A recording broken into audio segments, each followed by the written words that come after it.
এইটা বলে মানুষ খায় না। এগুলো বলে গরু ছাগলের খাবার, হাঁস মুরগির খাবার। আমার বাড়ির যে পণ্ডিতগুলো আছে, পণ্ডিতগুলো এগুলো করছে যে এইগুলো কি মানুষের খাবার? এইগুলো হলো গরু ছাগলের খাবার। আর তুমি গরু ছাগলের খাবার এত সুন্দর করে করতেছো, কি করবে? আসসালামু আলাইকুম। সবাই কেমন আছেন? নিশ্চয়ই সবাই ভালো আছেন? আলহামদুলিল্লাহ। আমিও কিন্তু আপনাদের দোয়ায় অনেক, অনেক ভালো আছি। এই তো একটা পাতাকপি কাটতে বসছি। আর পাতাকপি মাছ দিয়ে ঘন্ট করব, মানে ঘাঁটি করব।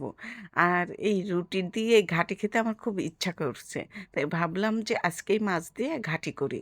আর এই পাতাকপি কাটা দেখে আমাদের বাড়ির পণ্ডিতগুলো আছে, ও মা! কি পণ্ডিতের পণ্ডিত! একেকজনের মুখে তো খই ফোটে পণ্ডিতদের মুখে।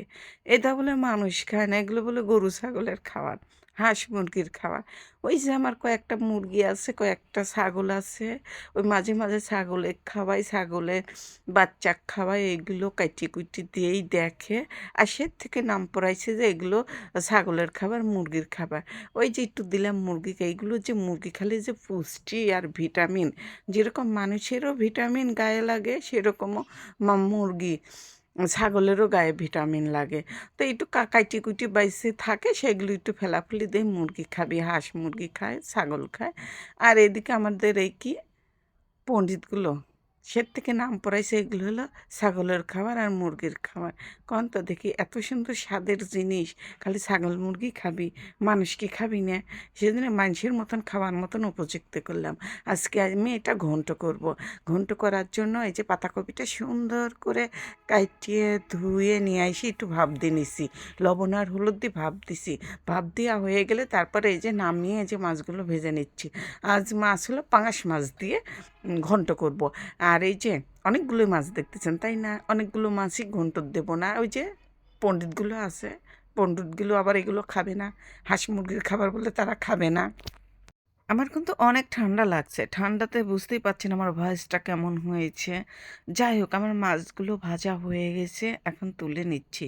তুলে নিয়ে ওই তেলগুলো কিন্তু ফেলে দেইনি। কড়াইয়ের মধ্যে দিয়ে দিছি। ওই তেল দিয়ে আজ ঘন্ট করব। আর এখানে যে পেঁয়াজ মরিচ লাল লাল করে ভেজে একটু পাঁচফোড়ন দিয়েছি। দিয়ে ময় মশলা এই যে ভালোভাবে কষিয়ে নেব। ময় মশলা কষানো হয়ে গেলে আমি এই যে মাছগুলো দিয়ে দিচ্ছি। আর আমার যা ঠান্ডা লাগছে কি বলবো, ঠান্ডার জন্য ঠিকমতো ভয়েসই দিতে পারতেছি না। আর এই কয়দিন আমাদের এখানে একটু রোদ বেরোচ্ছে না, শুধু ঠান্ডা বাতাস, মানে কুয়াশা নেই, কিন্তু মেঘলা মেঘলা হয়ে আছে। যাই হোক, আমার মাছগুলো কিন্তু কষানো হয়ে গেছে। এখন এই যে আমি পাতাকপিগুলো দিয়ে দিয়েছি। আর এই তো স্বাদ, এই পিঠুলি না দিলে কিন্তু এই ঘন্টর স্বাদ লাগে না। এখানে একটু আটা পানি দিয়ে গুলিয়ে দিয়ে দিলাম এই ঘন্টর মধ্যে। এখন ঘন্টটা সেই স্বাদ হয়েছে। আর আমার রান্নাটা হয়ে গেছে, আর দেখতেই পাচ্ছেন কি স্বাদ হয়েছে।